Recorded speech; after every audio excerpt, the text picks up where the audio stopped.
Bon, ben, bonsoir à tous, bonsoir à chaque famille. Voilà. Donc c'est bien qu'on soit en famille, parce que ça concerne chaque famille. Voilà, donc on est toujours dans le thème de l'identité, enfin, hein, voilà. Plus précisément celui de l'esprit d'adoption versus esprit d'orphelin. Voilà, mais avec comme second volet celui qui touche notre identité en Christ. Donc en somme, je vous redonne tout de suite et je vous donne la clé, hein. Voilà, donc comme ça, au moins, ça va être très, très clair. Donc, la clé pour entrer dans notre destinée, il n'y a pas de suspense, c'est rentrer pleinement à la maison du Père avec un esprit restauré, guéri, voilà, avec un esprit d'adoption. Voilà, donc vivre pleinement dans l'esprit d'adoption nous permettra de rentrer pleinement dans notre destinée.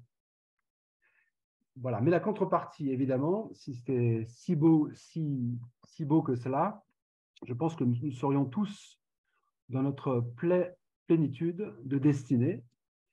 Mais la contrepartie, justement, c'est que depuis un certain temps déjà, peut-être, nous avons peut-être les promesses de Dieu pour une destinée glorieuse.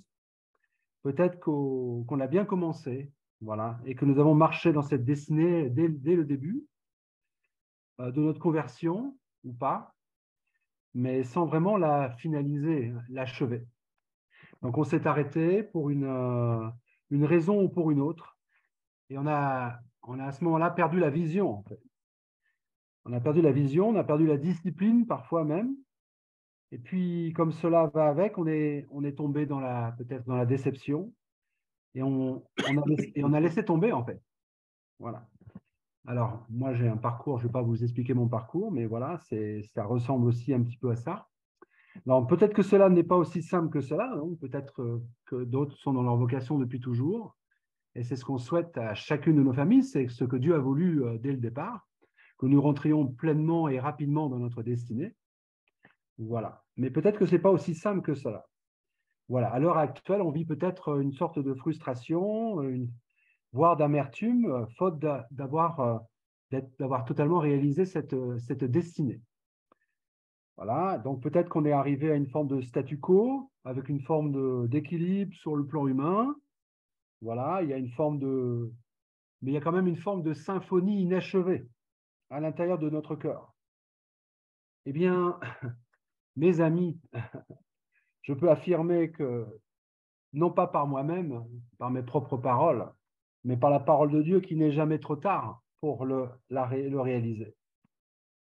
Bon, pour rassembler de nouveau l'énergie, hein, et la force nécessaire pour se refixer le but qui nous tenait tant à cœur, notamment au niveau de notre conversion, hein, depuis notre conversion, où on était tellement bouillant, on avait reçu voilà, l'ADN de Dieu, on était sur les rails.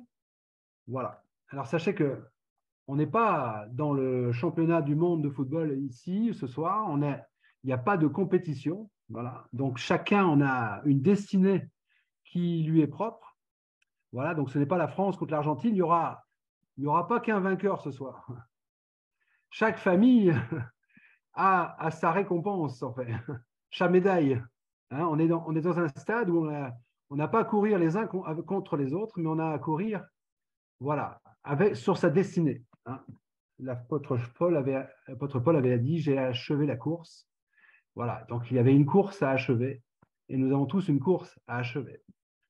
Mais, me direz-vous, peut-être il y a eu des freins, peut-être, hein, voilà, peut-être sur notre parcours, même l'Église, on va dire, peut-être n'a pas joué son rôle d'accompagnateur, son rôle d'édification pour faire de nous des disciples accomplis, construits, restaurés, pour entrer dans le plan fixé d'avance par le Père. Peut-être que là où on était, il y a eu un dysfonctionnement notoire pour nous faciliter la tâche. Mais rassurons-nous, encore une fois, j'entends nous dire, et ça je l'ai demandé à Dieu, alors j'espère, alors quand on entend quelque chose, ça peut être pour soi-même, ça peut être aussi pour plusieurs personnes. Alors moi j'ai entendu, en posant la question à Dieu, c'est Romains 11, 29 qui le dit, les dons et l'appel de Dieu sont irrévocable. Et ça m'a touché, cette parole. Donc, qu'est-ce que cela veut dire? Évidemment, clairement, on sait tout ce que veut dire le mot irrévocable, hein, lié à Dieu.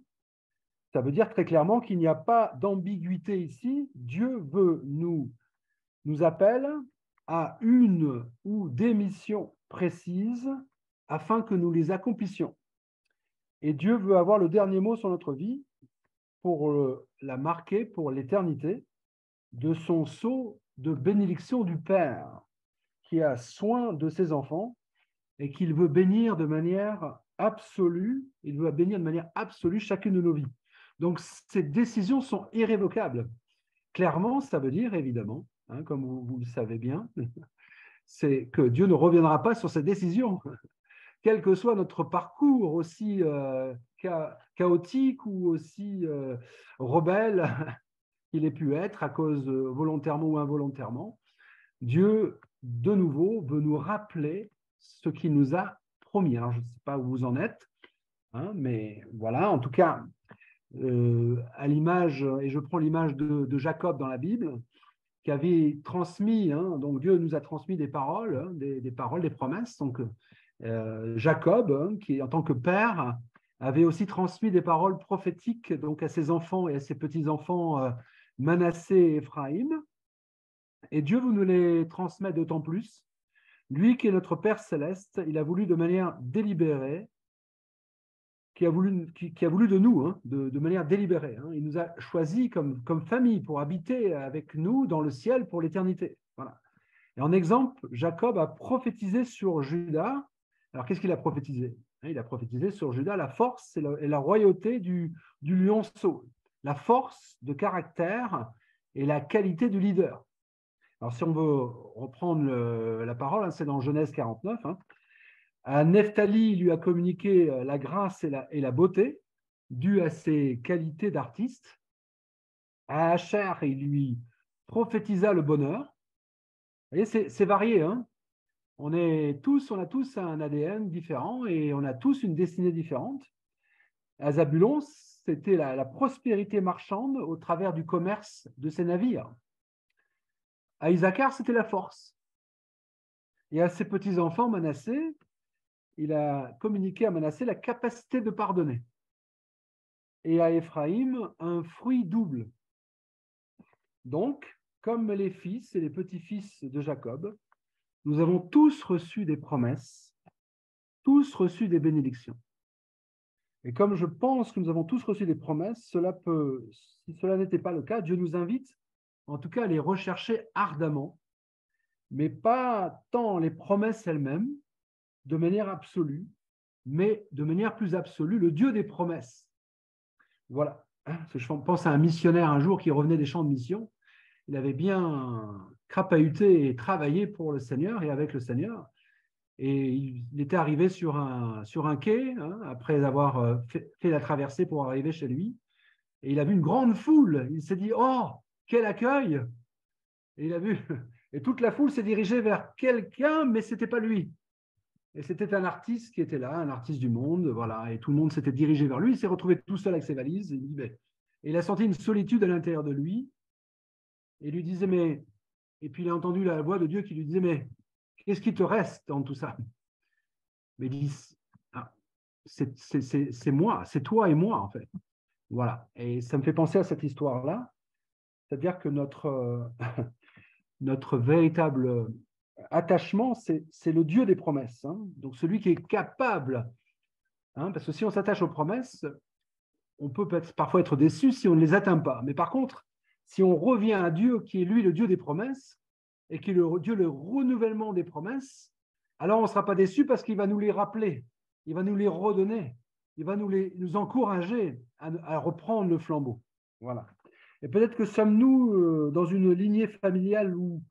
Alors là, j'aborde aussi le thème du père. Vous voyez, le père, l'importance du père dans la famille, mais l'importance du frère aîné aussi dans la famille. Hein, Dieu attache une importance à ce frère aîné et à cette bénédiction sur le premier-né en fait, de la famille. Voilà. Et peut-être que nous, dans notre famille, le premier-né n'a pas reçu la bénédiction du père. Alors, au nom de Jésus, je brise, avec vous, je brise toute malédiction due à ce manque de bénédiction sur le premier-né de votre famille. Voilà, en tout cas, de ce que nous sommes. J'ai une sœur, elle n'a pas reçu la bénédiction, donc je brise toute malédiction ce soir sur notre famille, euh, en, en déclarant qu'effectivement, nous appelons la bénédiction sur chacun de nos foyers en rapport avec cette malédiction. Donc, nos familles ont toujours le choix. Nos familles, en tant que père et mère, en tant que père et mère, avons le choix personnel aussi au collectif de choisir la bénédiction pour notre famille et la vie plutôt que la malédiction et la mort. À savoir que les promesses, les mots prophétiques qui ont été ou non déclarés à notre rencontre dans notre vie sont comme des bénédictions paternelles sur nous, et elles peuvent être très puissantes si notre Père naturel l'a prononcé sur nous. Si cela n'est pas le cas, encore une fois, rassurons-nous, car Dieu a dépêché d'autres types de pères spirituels, et nous en avons, je pense, au milieu de nous, dans notre famille Église essentielle. Nous avons des pères et des mères spirituels qui nous accompagnent. Et ce sont ces pères et ces mères qui remplacent aussi nos pères naturels qui n'ont pas peut-être joué leur rôle, nos mères naturelles qui n'ont pas joué leur rôle, car Dieu supplée à ces pères et cette défaillance par ces mères et ces pères spirituels que Dieu met autour de nous. Alors voilà, c'est d'autres types de pères ou de mères spirituelles que Dieu met autour de nous, du style ministère, voilà, prophète. Alors il y en a qui, c'est pas parce qu'on est pasteur qu'on ne peut pas accompagner prophétiquement ou apostoliquement les gens autour. Ça dépend on a des tas de dons, et nous sommes à même d'accompagner aussi tous ceux qui sont autour de nous. Voilà, ça dépend de ce qu'on a reçu, enfin, des dons qu'on a reçus.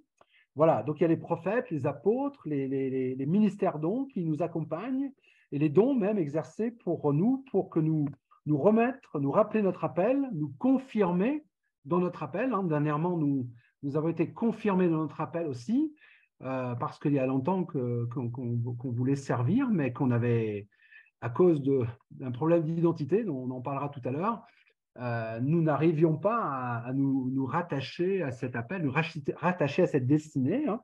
Voilà. Mais tous ces pères et ces mères spirituelles qui sont là dans le monde, ces prophètes, ces apôtres, ces ministères, sont là pour accompagner. C'est le sens de Éphésiens 4, qui dit qu'ils servent à édifier le corps de Christ, donc à faire rentrer les disciples dans leur destinée.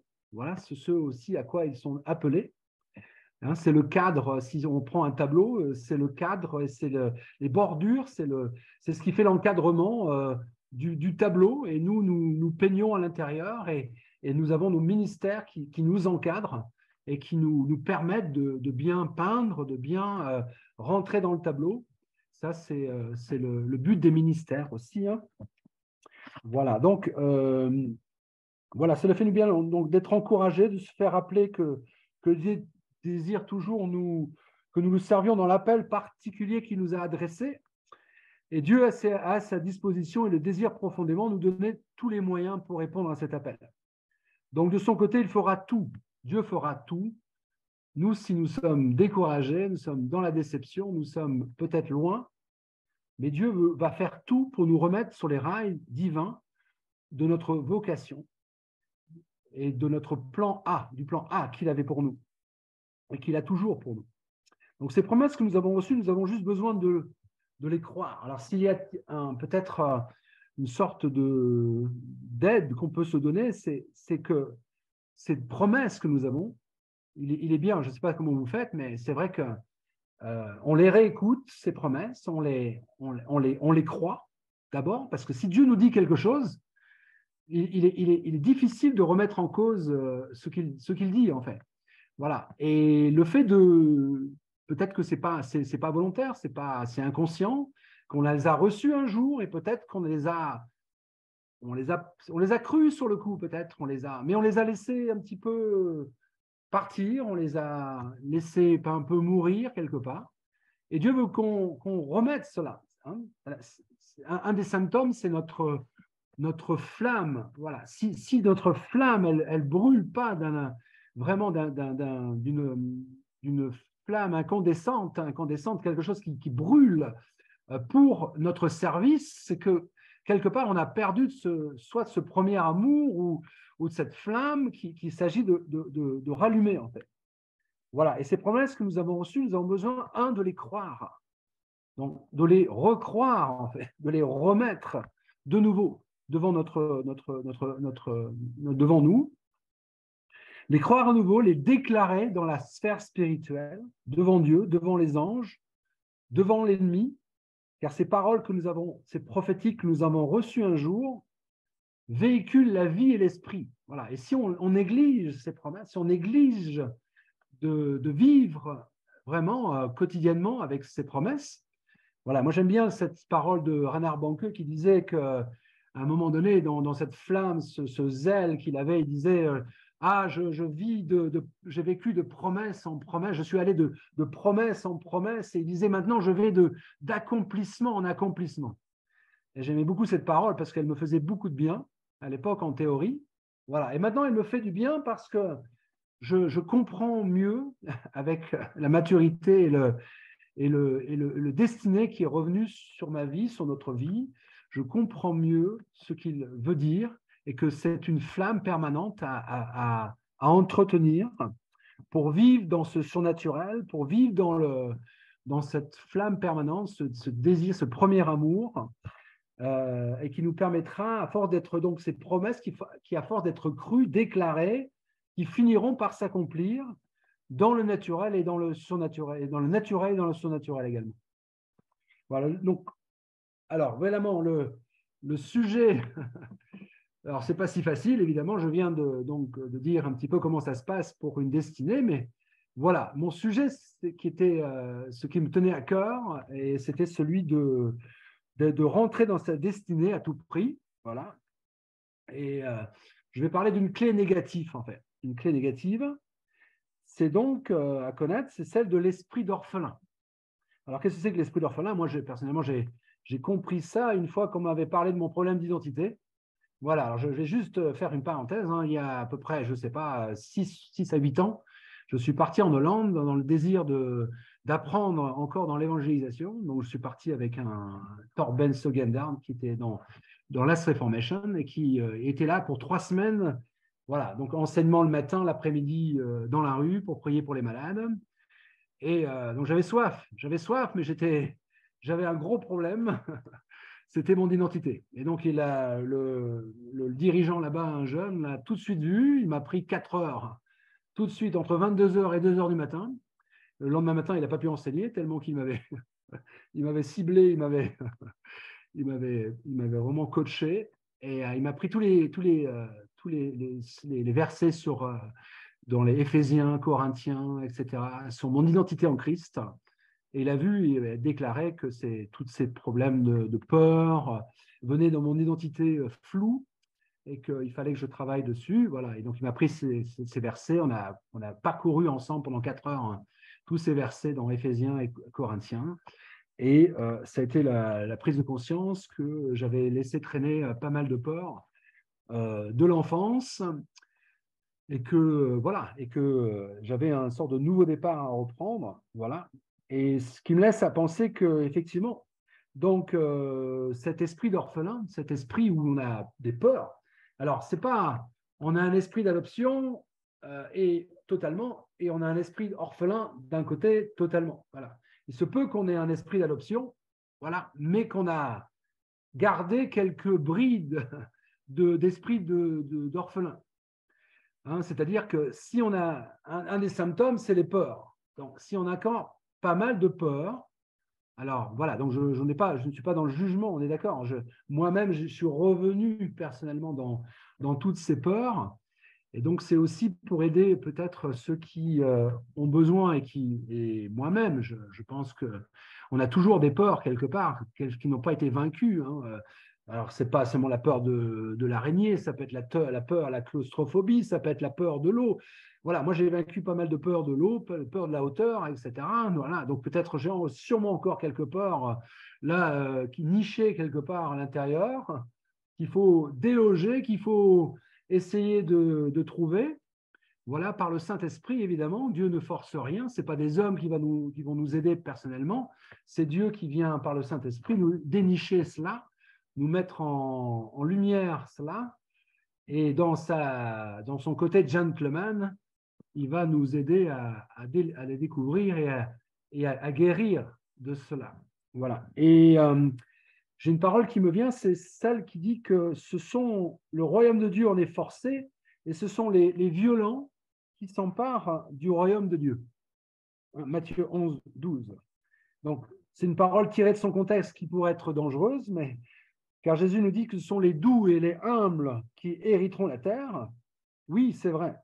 C'est vrai, car c'est un esprit d'obéissance, de soumission à Dieu qui nous permettront de rentrer plus facilement dans la mentalité du royaume de Dieu. Mais c'est également, et ça c'est important je trouve, c'est notre volonté en fait, notre hardiesse, notre foi. Hein, voilà, il y a la souveraineté de Dieu, elle a bon dos parfois, mais Dieu nous laisse libres en fait, nous laisse libres de croire, nous laisse libres de vouloir, de désirer plus de Dieu. Hein, on n'est pas empêché, là il n'y a pas on va dire de petits chouchous dans le sens, au départ, on est tous à égalité. Voilà. Par contre, je crois qu'on est à ce niveau du chouchou de Dieu, j'y crois, même si ça ne me plaît pas beaucoup, mais je crois parce que à partir du moment où effectivement Jean était un chouchou de Dieu quand même, je pense. Voilà. Parce qu'il était proche de Dieu. Voilà. Et Dieu nous laisse libres en fait de croire et de nous rapprocher de lui et d'être plus proche ou plus distant de lui. C'est nous, c'est notre liberté. Voilà.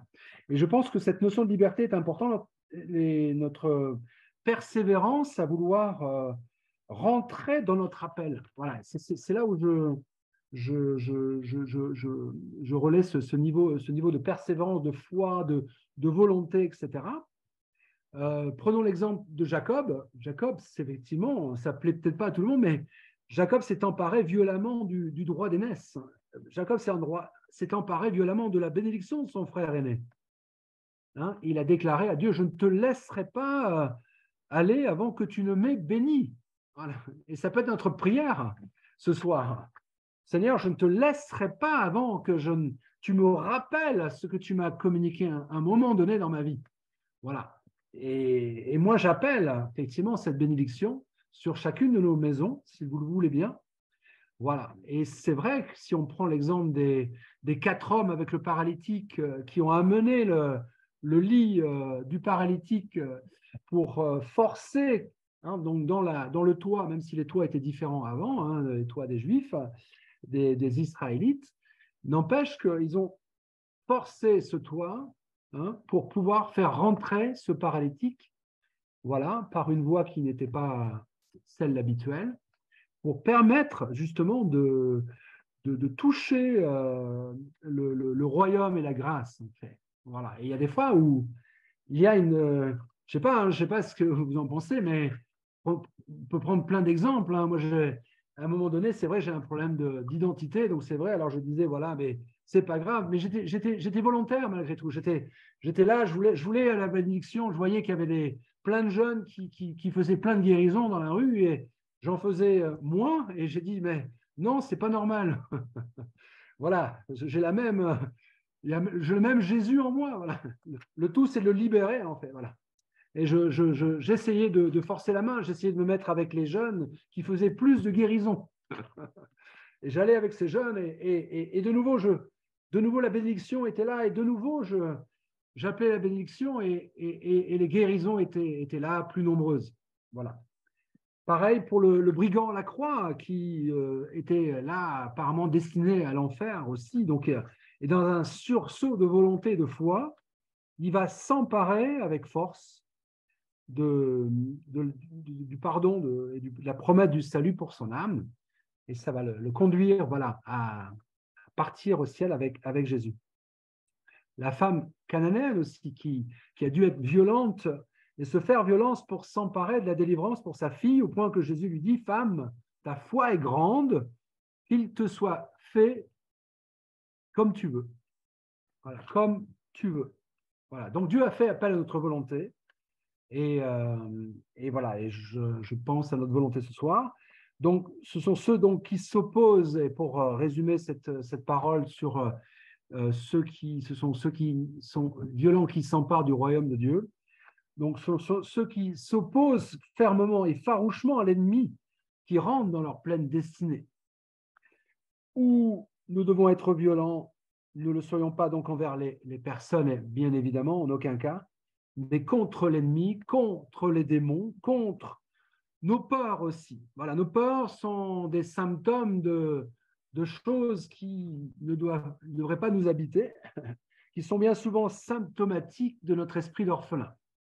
Alors, pour procéder avec méthode, je vais donc énumérer ce que l'esprit d'orphelin peut semer à l'intérieur de nous. Et il peut semer des graines, par exemple, de rejet, l'esprit d'orphelin. Voilà, donc si on a laissé des peurs depuis... voilà, j'explique un peu ma conversion. Donc, quand je me suis converti, j'ai pris mon baptême, j'ai senti qu'il y avait des réticences à l'intérieur de moi. Et en fait, c'est ces peurs qui voulaient prendre la place de Dieu. Et donc, j'ai laissé traîner toutes ces peurs pendant un certain nombre d'années. Voilà. Et à un moment donné, Dieu m'a dit, je suis dans l'idolâtrie émotionnelle, hein, c'est-à-dire au lieu d'adorer Dieu seul, je cultive encore des peurs. Hein, donc, les peurs sont des idoles qu'on essaye, vous voyez, qui nous rassurent de la mauvaise façon.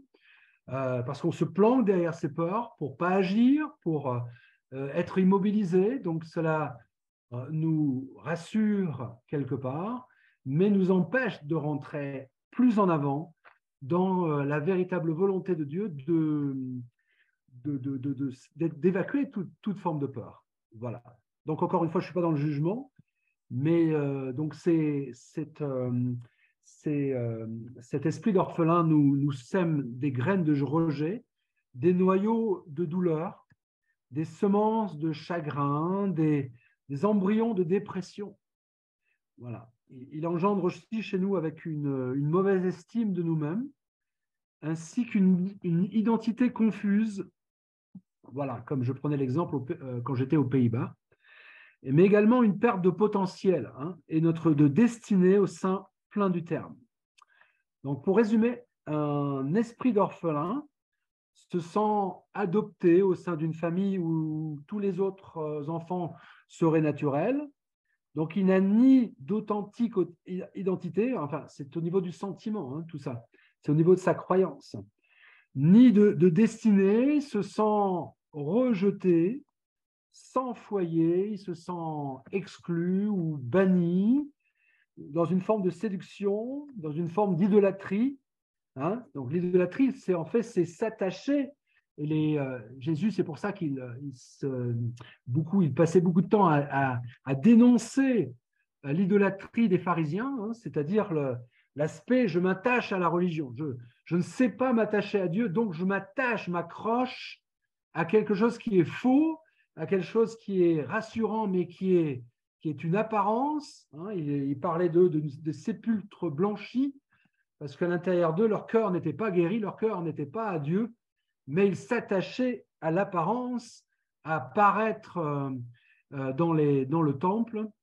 Et donc, Jésus dénonçait particulièrement le fait qu'ils s'attachaient aux traditions, qu'ils s'attachaient à la religion, comme nous pouvons très bien, lorsque nous ne sommes pas guéris dans notre cœur, au plus profond de nous, nous attacher à des mouvements évangéliques, nous attacher à des mouvements chrétiens, nous attacher à des formes de culte, des formes de culte. Voilà, on est attaché à des cultes, à ce que entre 10h et midi, voilà, vous voyez, c'est tout ça. Alors après, je ne veux fâcher personne, mais voilà, on peut être attaché à des choses qui sont accessoires, alors que par exemple, je prends l'exemple d'un missionnaire qui va passer d'une forme de religion, va dire de tradition dans une religion quelque part, où il avait certaines habitudes, certaines coutumes dans son église, et puis sur un champ de mission, il va se retrouver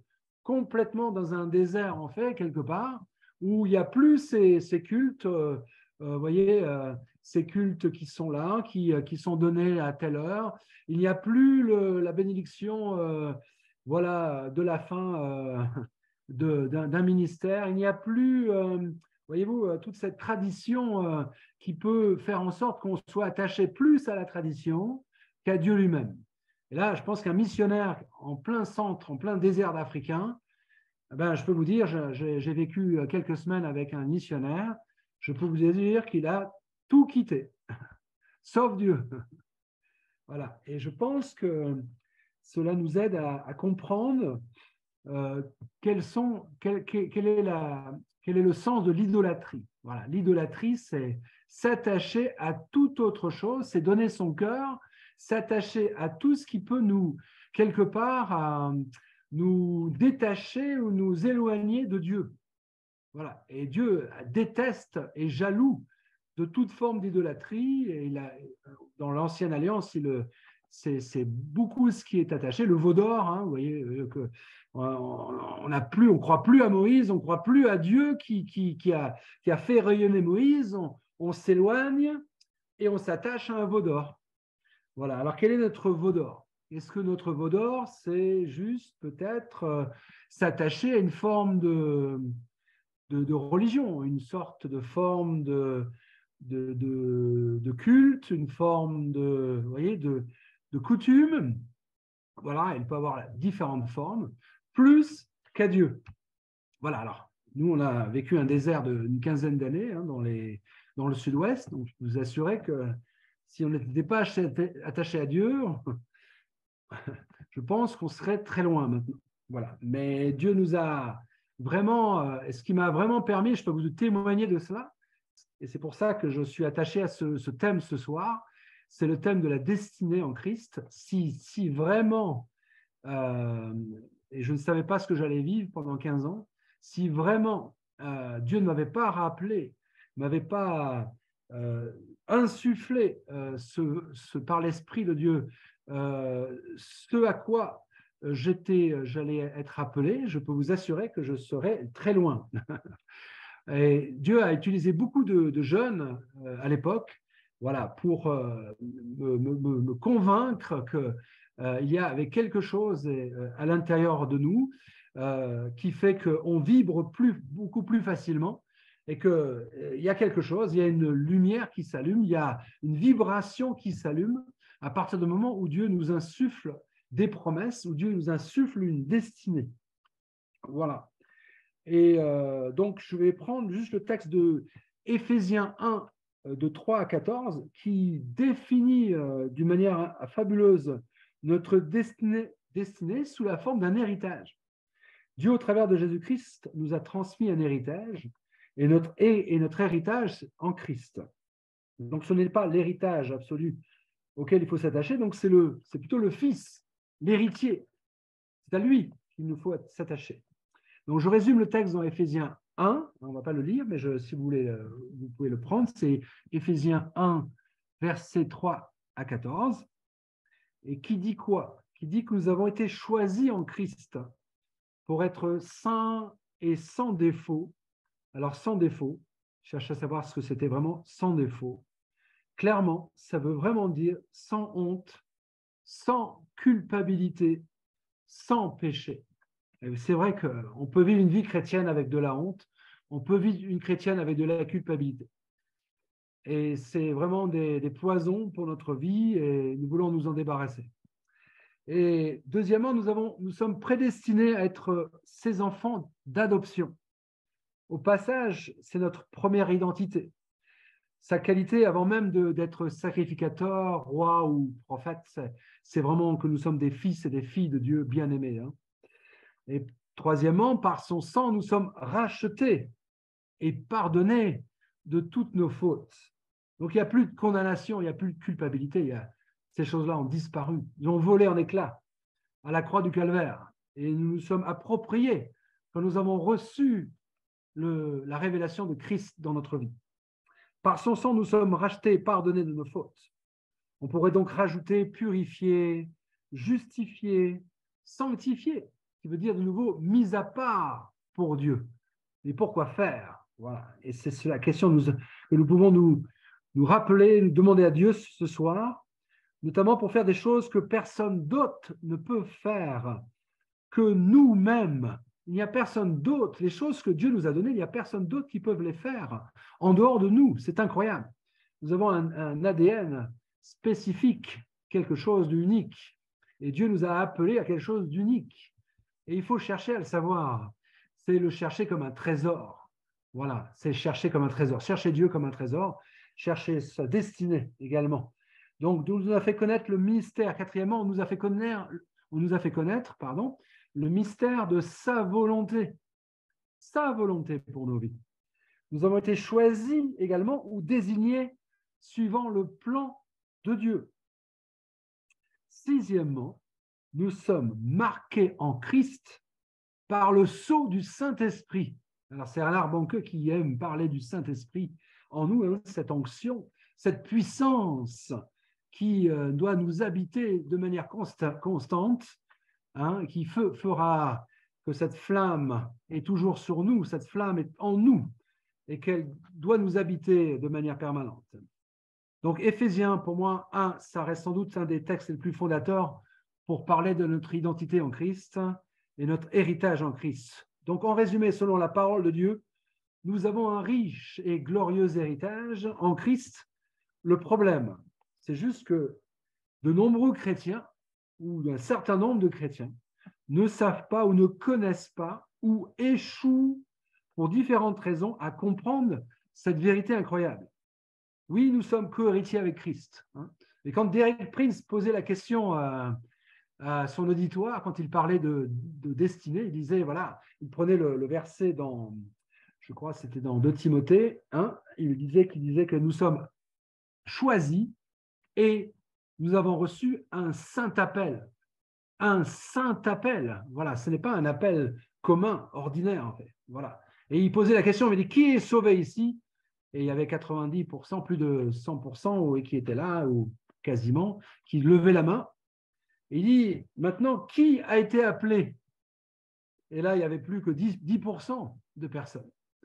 Et il disait, mais voilà, sans jugement, il disait, mais ce n'est pas normal. Vous avez tous été appelés. En fait. Voilà, tous. Nous avons tous reçu un saint appel. Reste à savoir lequel.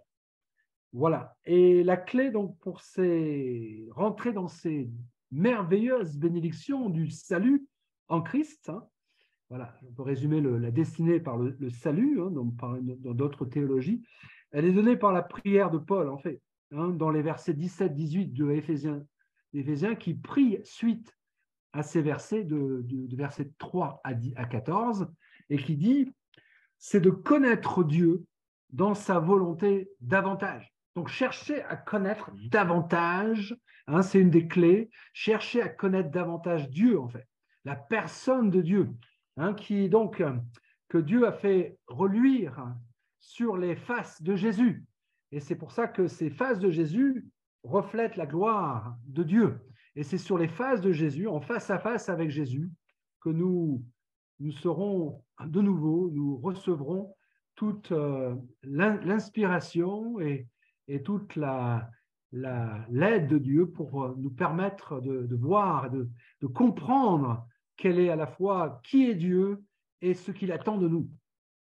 Voilà. Et deuxièmement, il disait connaître Dieu dans sa volonté davantage. Et deuxièmement, chercher à ce que notre cœur soit illuminé de la lumière afin de découvrir la richesse de cet héritage en Christ. Voilà, donc c'est des perles et des versets vraiment importants pour nous permettre de nous rappeler toute l'aspect de la destinée en Christ. En d'autres termes, les promesses de Dieu ainsi que les paroles prophétiques reçues un jour dans notre vie, elles doivent être crues pour être ensuite être réclamées, déclarées, confessées et vécues au quotidien, Hein, c'est le vrai sens de méditer, comme nous l'avait dit dans une des prédications Antoinette.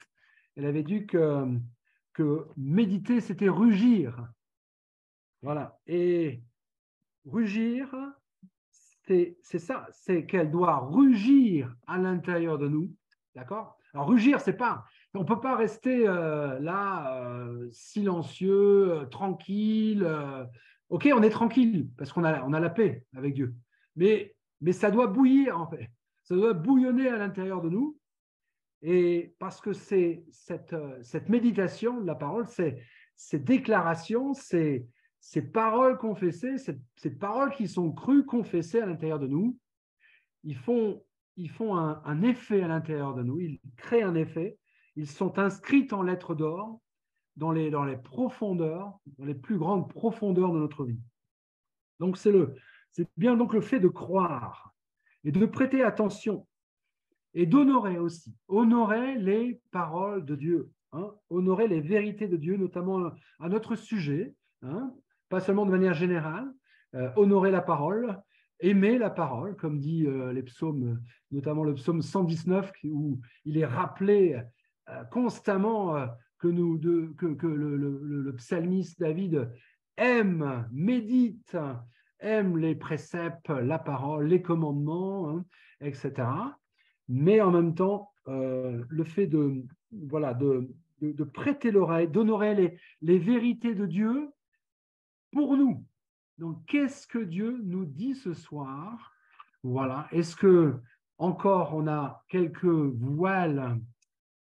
Il n'y a pas que les musulmans qui ont des voiles, on a aussi des voiles sur les yeux, d'accord? On a peut-être les mauvaises lunettes, celles-ci devraient être bonnes, mais peut-être qu'on a les mauvaises lunettes pour voir la réalité, peut-être qu'on a un voile sur les oreilles, un voile ou des mauvaises lunettes pour voir la réalité telle que Dieu voudrait qu'on la voie, à propos de notre destinée, à propos des promesses de Dieu.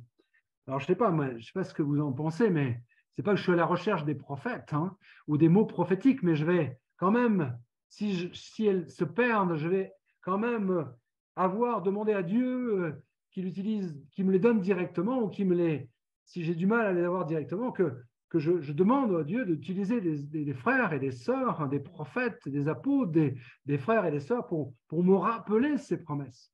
Hein, et dernièrement, j'ai reçu deux fois de nouveau les promesses de Dieu, de nouveau sur nos vies. Et ça m'a fait un bien fou. Voilà, ça m'a relancé, ça m'a remotivé.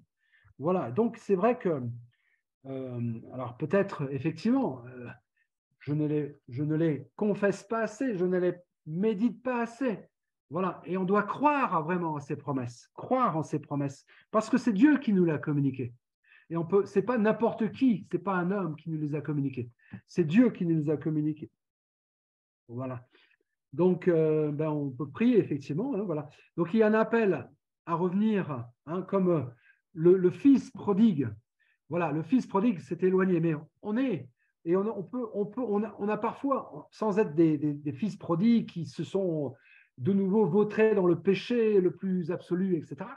On a parfois l'attitude d'un fils prodigue qui peut-être s'est éloigné de la maison et n'a peut-être juste pas tout compris de ce qu'il y avait comme richesse dans la maison. En fait.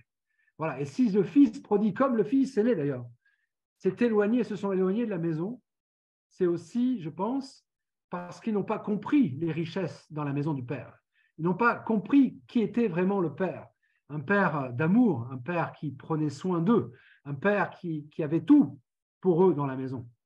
Et peut-être ces deux fils se sont éloignés, mais sans que faire un pointer du doigt le fils prodigue ou le fils aîné. Peut-être qu'il y a des fois où on s'est éloigné et on est peut-être ce fils prodigue qui sont éloignés des promesses de Dieu. Alors Dieu n'est pas dans le jugement, il ne nous juge pas. Et il est toujours dans le rappel, il est le Dieu fidèle, ce Dieu d'amour qui est toujours là, présent, pour nous rappeler combien il désire qu'on revienne à la maison. Voilà. Et pour notre sujet qui nous préoccupe, c'est revenir à la maison du Père. Et qu'est-ce qui nous attend à la maison du Père? C'est cette alliance. L'alliance est toujours disponible. Si comme on avait un coffret, s'il avait un coffret et qu'on revient à la maison parce qu'on s'est éloigné. Imaginons qu'on est un peu le fils prodigue qui revient à la maison. Il a ce coffret avec nous, et coffret pour nous. Et lorsqu'il nous accueille, il nous en sert d'abord, il nous embrasse, il nous donne preuve de son amour. Et rapidement, il nous redonne notre héritage. Il nous redonne ce qui était prévu pour nous.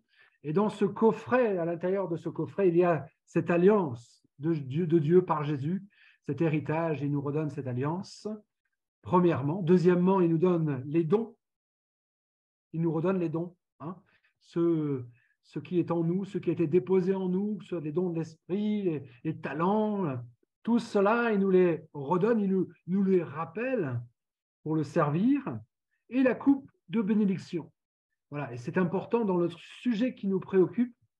S'il y a esprit d'orphelin, c'est versus esprit d'adoption, et c'est pour ça que notre identité est celle d'un fils qui doit revenir quelque part à la maison le plus souvent possible, qui aime entretenir ce lien avec le Père, voilà, et donc recevoir de nouveau cette coupe de bénédiction du Père, parce qu'il est important de voir cela, et il n'y a pas d'inquiétude en fait, parce que Dieu nous a préparé une place déjà. Il y a de nombreuses places, nombreuses demeures dans la maison du Père, donc c'est-à-dire potentiellement beaucoup de fils et de filles dans le ciel, auprès de Dieu. Mais il nous a aussi prédestinés à être des lumières sur cette terre. Il nous a prédestinés à être le sel de la terre. Donc il nous faut simplement entendre l'appel du Père qui nous dit Jocelyne, Antoinette, Xavier, Pasteur Denis, Géna, Florian, Valérie, Laurence, et Valérie aussi, voilà, et fille de Laurence, et beau-fils de Laurence. Voilà, il nous dit, mais entendez-vous, vous êtes mon fils et ma fille bien-aimée, en qui je prends plaisir personnellement, que j'aime particulièrement. Voilà, plusieurs façons de le formuler. Donc, cherchons peut-être la formule la plus amoureuse possible, car Dieu nous aime de cet amour considérable, cet amour fou, et comme dit en anglais, cet amour incompréhensible, irraisonné, reckless love, comme dit en anglais, wild love, un amour fou, un amour complètement à raison humaine, c'est totalement fou, quoi. Il nous aime même si on ne l'aime pas au départ, même si on ne cherche pas, ce qui a été mon cas lorsque j'ai découvert Dieu. J'étais mis au contact de l'Évangile, je ne le cherchais pas, je ne savais même pas je n'y pensais même pas en fait. Voilà. Mais il est venu me chercher. Et voilà. Et donc c'est la pensée du Père en tout cas de nous conduire dans une intimité, une relation, une filiation, pour que nous puissions toujours l'adorer en esprit et en vérité. Mais notre adoration, elle prend vraiment cette dimension vitale quand nous grandissons vraiment dans cette connaissance de Dieu. Et c'est vraiment très frustrant, justement, et pour revenir à notre thème, et très douloureux pour des orphelins émotionnels quand ils ne peuvent pas avoir cette adoration là aussi de proximité authentique avec le Père. Voilà, peut-être les adorateurs n'ont pas ce problème-là, mais le manque d'intimité ou la peur d'être plus intime avec Dieu nous laisse absolument sans fruit et stérile. Donc c'est l'intimité avec le Père qui apporte le fruit. Prenons Abraham, qui devient Abraham, père d'une multitude, parce que Dieu s'est approché de lui pour faire de lui un père spirituel pour toute une nation, alors que son couple, lui, était stérile naturellement. Donc, nous pouvons être stériles naturellement, mais Dieu a absolument un fruit à nous faire porter spirituellement, quelque chose qui dépasse notre entendement, qui dépasse nos talents naturels. Et il ne veut pas d'ailleurs n'utilise pas parfois et bien souvent nos talents naturels, il les dépasse largement pour nous utiliser dans ce qu'il a prévu de nous utiliser. Mais comme si pour sa gloire, il va bien au-delà de nos talents naturels et il va se faire un plaisir, justement, non pas de nous humilier, mais il va faire un plaisir d'utiliser des choses pour lesquelles on ne pense pas et pour lesquelles il va nous canaliser pour glorifier son nom. Voilà, donc j'insiste, c'est ce qui va changer Abraham sans fruit, sans enfant, en un père de nations, de multitudes. C'est donc la promesse, c'est donc la destinée qui va lui insuffler.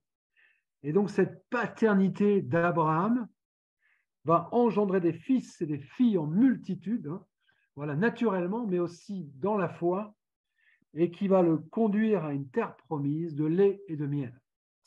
Donc on verra ensuite l'importance du père, hein, d'Abraham, puis pour Isaac, puis pour Jacob, qui tour à tour vont prononcer des paroles de bénédiction, des paroles prophétiques d'un destin futur pour leurs enfants et pour leurs petits-enfants.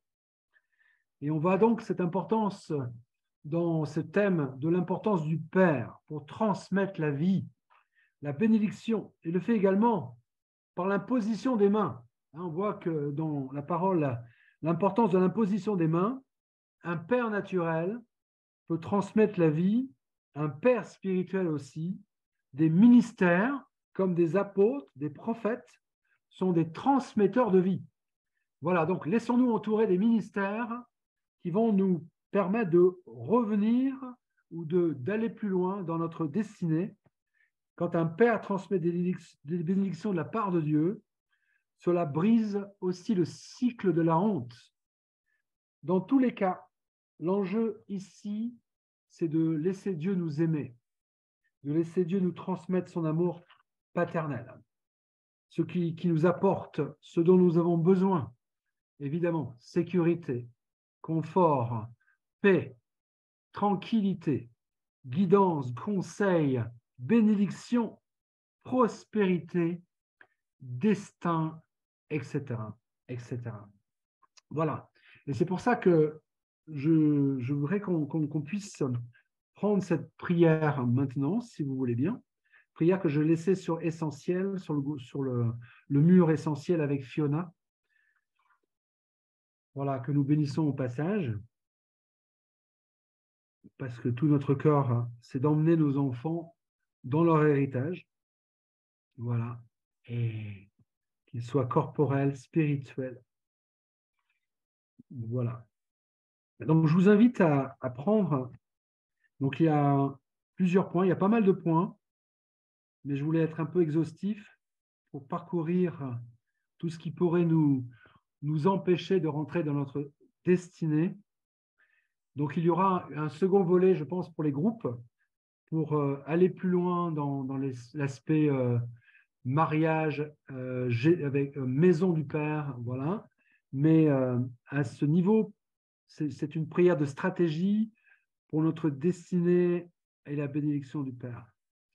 Donc voilà, je vous invite tous à prendre en même temps que moi et de le déclarer sur notre vie, voilà, devant Dieu, devant les forces des ténèbres, pour nous-mêmes. Voilà, nous prions pour chacun de nous, individuellement, voilà, puisque nous sommes appelés à individuellement rentrer dans la destinée, même si nous sommes des couples. Voilà, les couples ont une destinée, nous avons été rappelés dans notre destinée, évidemment en couple, pour le couple, mais aussi nous avons des choses spécifiques à atteindre également. Voilà. Alors, je ne sais pas si ça va marcher, mais on va essayer de le faire. Voilà, ensemble, si vous voulez bien. Est-ce que tout le monde a cette prière devant lui? C'est bon? Faites-moi signe. Jocelyne, voilà, après je ne vois pas les... Ou laissez-moi un, un, voilà, un pouce sur l'écran. Voilà, si vous êtes caché ici ou pas visible niveau, voilà, au niveau de la personne. Alors, Parfait. Donc, on va commencer, vous voulez bien.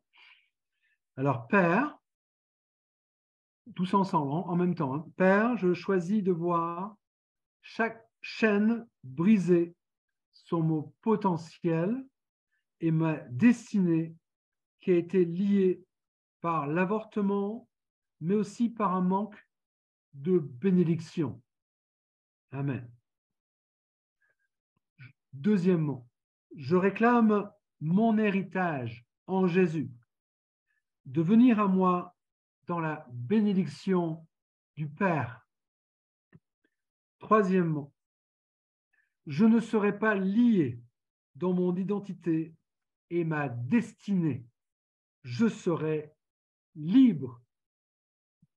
Quatrièmement, là où mon cœur a été verrouillé, enfermé, d'une façon ou d'une autre, dans la peine et le chagrin, pour m'apporter la sécurité, ou parce que mon père a abusé de moi, ou voire maudit, pour m'être coupé inconsciemment ou consciemment de la sécurité, de l'amour paternel, je choisis d'ouvrir grand mon cœur ce soir à l'amour du Père céleste.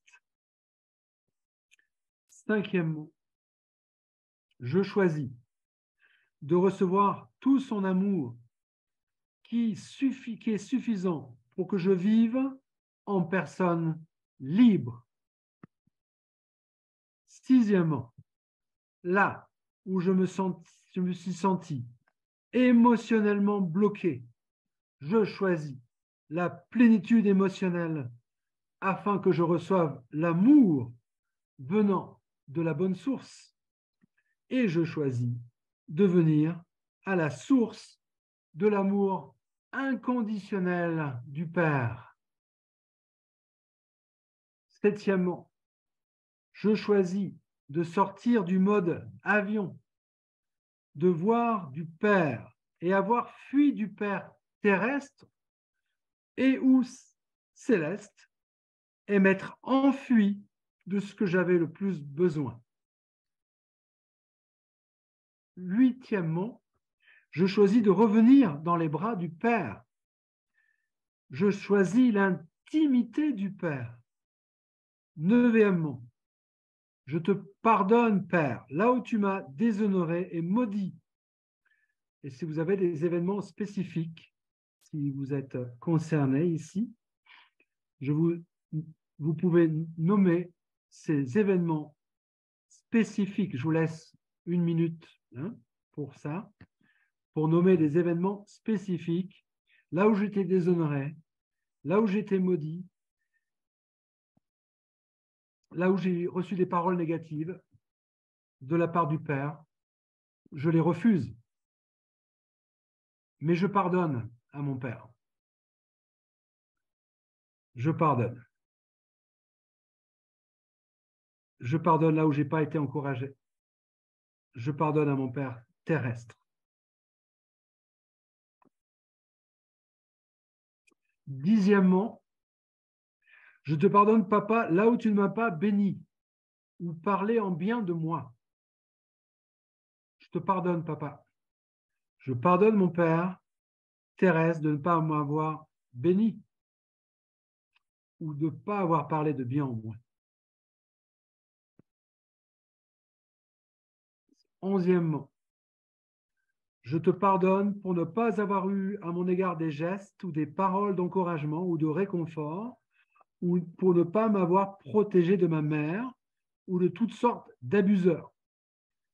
Voilà, moi c'était mon cas où ma mère était possessive et, et, euh, et ces paroles n'avaient pas à dominer sur celles du père pour me protéger de la mauvaise façon. Mais je pardonne à ma mère et je pardonne à mon père qui ne m'a pas su protéger de cette fausse sécurité. Douzièmement, je te demande pardon, papa, pour tes absences et tes démissions.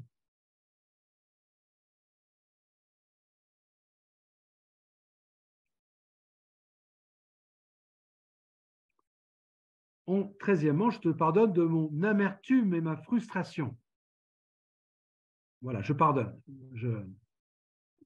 On n'a pas eu les parents idéaux, personne n'a eu les parents idéaux, mais c'était nos parents et Dieu nous demande de nous pardonner pour toutes les fois où nous avons nourri de l'amertume et de frustration envers nos parents. Donc je pardonne et je demande pardon, papa, pour toutes ces absences, ces démissions. Pardon, pour mon amertume et ma frustration. Pardon. 14e, papa, là où ma relation à mon mari a manqué en intimité à cause de cette relation avec mon père, à cause de ma peur d'être blessé, je me repens de mon cœur qui s'est endurci et je te donne la permission de venir guérir mon cœur blessé. Là aussi, je pardonne.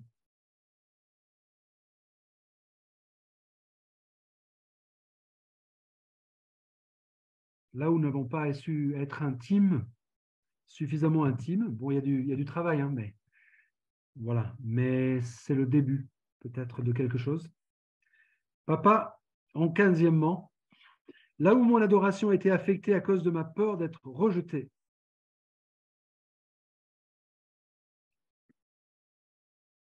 Là où j'ai adopté un faux système de croyance. La religion est un faux système de croyance, par exemple. En entretenant, donc, dans lequel j'ai cru qu'il ne m'aimait pas, avec une peur de devenir intime avec lui.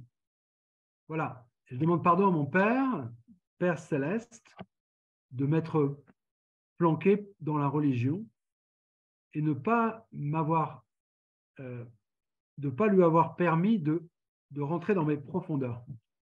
Voilà. Pardon, mon Père céleste.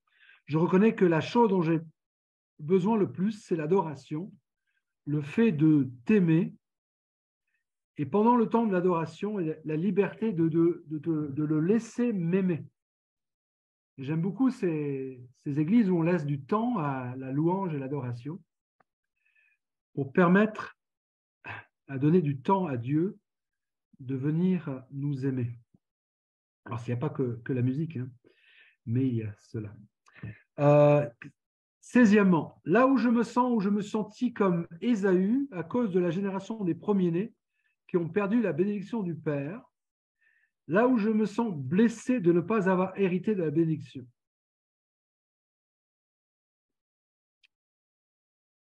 17e, Père, je te demande d'enlever surnaturellement la douleur pour ces générations qui ont causé notre famille à choisir de vivre dans la promiscuité, à chercher l'amour pour l'amour à tout prix. Les familles ont cultivé le romantisme à tout prix, l'amour éros. Voilà ce qui va venir dans le point 18. Donc je renonce et je brise l'iniquité sur ma famille de l'éros, de la famille Eros, notamment sur notre famille, ou de convoitise. Alors c'est quelle, c'est convoitise charnelle, qui n'ont jamais pu combler le grand vide, évidemment, de l'amour paternel. Je me repens, 19e point, je me repens d'avoir fui de l'amour parfait, de l'amour agapé, pour plonger dans celui qui voulait détruire ma vie. 20e, Père, je me repens de courir vers un Père de substitution pour chercher du réconfort au lieu de croire en lui. 11e, voilà, on peut chercher des pères de substitution. Voilà, c'est le cas de jeunes gens qui vont plonger dans un amour fou, un amour irraisonné, dès qu'ils vont pouvoir sortir de leur foyer parce qu'ils n'ont pas reconnu ou pu reconnaître le père et la mère, et ils vont trouver des substituts de père et de mère dans un premier amour, voilà, plonger dans un premier amour, voilà, qui vont peut-être les mener très loin.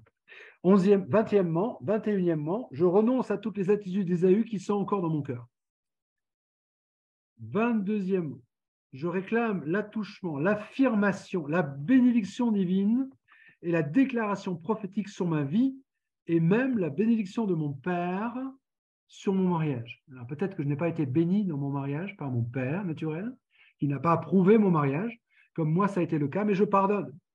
Je pardonne mon Père et je réclame la bénédiction de mon Père céleste sur mon mariage. 23e, Père, de nombreuses fois j'étais, je suis encore comme la femme samaritaine, lié à un puits profond de solitude et un vide du Père, et je te donne donc la permission de détruire chaque foyer de résistance pour recevoir l'amour. Je rentre dans la plénitude et dans la complète guérison. 24e, là où le ver a mangé, là où la chenille a détruit, je déclare une restauration à 100%.